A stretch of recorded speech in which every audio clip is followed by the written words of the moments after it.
You know what's actually surprising? Some of the most perceptive and emotionally intelligent people you'll ever meet didn't get that way from books, lectures, or good genes. They didn't develop that from an easy life. They developed it because they had to. Their nervous system wasn't learning for growth, it was learning to survive, reading the mood in a room, catching shifts in people, thinking several steps ahead just to feel safe. Psychologists call it traumatic intelligence, and if you haven't heard that term before, that's exactly why you should stick around for the rest of this video. Here's the psychology behind it. Trauma doesn't just hurt you. A lot of the time, it also sharpens you. Developmental psychology research shows kids who grow up in unpredictable or emotionally difficult environments often become more sensitive to social cues, emotional patterns, and nonverbal communication. Their brains, especially the amygdala and prefrontal cortex, learn early to pick up on the little signals that most people don't even notice. That's how this kind of intelligence takes shape. From the outside, it's almost invisible, but inside, it runs deep. The first sign is simple. You usually pick up on things before anyone even says a word. Someone hasn't even spoken yet, but you've already read their tension, that weird pause, the stiff body language, or the micro-expression that flickered across their face and disappeared. That's just pattern recognition. It's not mystical. It's not some magical intuition. It's just that your brain got used to scanning people and surroundings for emotional cues very early on, because back then, that's how it helped keep you safe. The second sign is that you feel what other people need so clearly, sometimes before they even do.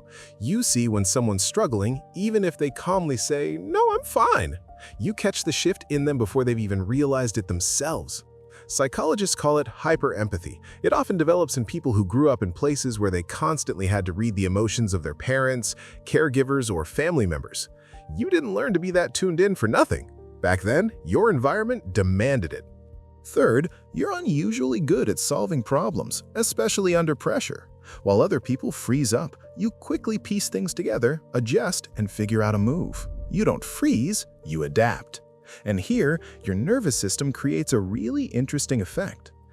People who got used to hardship early often develop what researchers call stress inoculation, a kind of vaccine made of stress. Meaning, their brain gets better at handling high-stakes situations because back then, those states weren't the exception, they were the daily background. Fourth sign, you think about human behavior almost obsessively. You break down why people do what they do, you replay conversations in your head. You look for meaning in actions that others don't even notice. This isn't random. That depth of thinking came from years of trying to understand the unpredictable people around you. You learned human nature because back then, your well-being depended on it. Fifth sign, stop for a second and think. Everything you just heard, perceptiveness, empathy, analytical thinking. These aren't weird weaknesses that just happen to look like superpowers. These are real cognitive and emotional adaptations. Your brain and your psyche adjusted to a difficult environment. They show just how remarkably the brain can rewire itself under the pressure of experience. So let's keep going, because the next signs dig even deeper into how traumatic intelligence shapes who you are. Sixth sign, you have a very strong sense of independence. You don't wait for someone to come and save you. You handle things yourself. People often find this surprising, but from a developmental standpoint, it makes perfect sense. If you didn't have a reliable support system around you as a kid, your brain adapted by learning to rely on its own resourcefulness. Depending on others felt risky. Competence just became the default mode.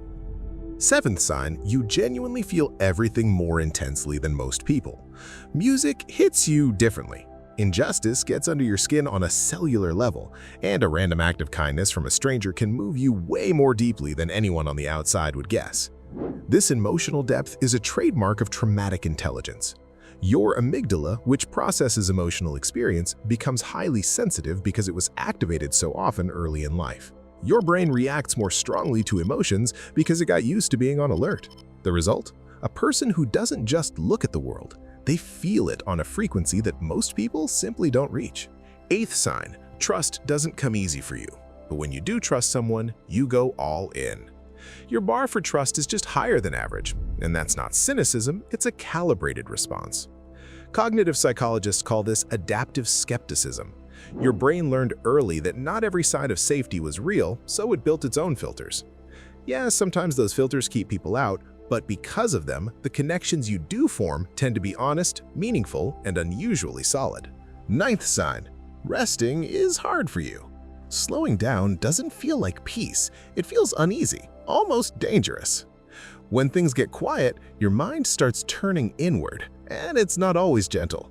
Because your nervous system is still doing the job it was taught, staying on guard. Your body doesn't fully believe it's okay to exhale yet. Here's the thing though, the very intelligence that trauma built, you have to separately teach it how to relax. Learning to rest in this case is how you take yourself back. It's a way of telling your brain that the threat is already gone. And the 10th sign, maybe the most important one, is that deep down, you have an unshakable sense of meaning. You're not just drifting through life. You've seen pain up close, yours and other people's, and something inside you refused to accept that all of it could just be meaningless. Research on post-traumatic growth, studied in depth by psychologists Richard Tedeschi and Lawrence Calhoun, shows that many people come out of hardship with a clearer sense of what actually matters and why. In plain English, after pain, some people start seeing more clearly what in life is truly important. In that sense, you're someone who arrived at wisdom earlier than most. Here's what's really worth thinking about. Traumatic intelligence isn't something to romanticize, to frame it all pretty while leaving out the difficulty that created it. The sharpness was real, but so was the cost. Psychology shows us something important. Hardship doesn't just leave scars on your brain, it also rewires it in very specific, measurable ways. Your perceptiveness, your empathy, the way you see the world. None of this is random. This isn't just personality anymore. This is a mind that life had to put together in a hurry because childhood hadn't even finished yet and you already had to grow up. And you did. And now it's not about how you ended up here. It's about something else. What you're going to do with the intelligence you built while walking through all of it. And if you want to do more than just understand how your brain got shaped, if you want to actually learn how to make it do hard things, go watch my video, How to Make Your Brain Do Hard Things. And as always, may knowledge be with you. Bye-bye.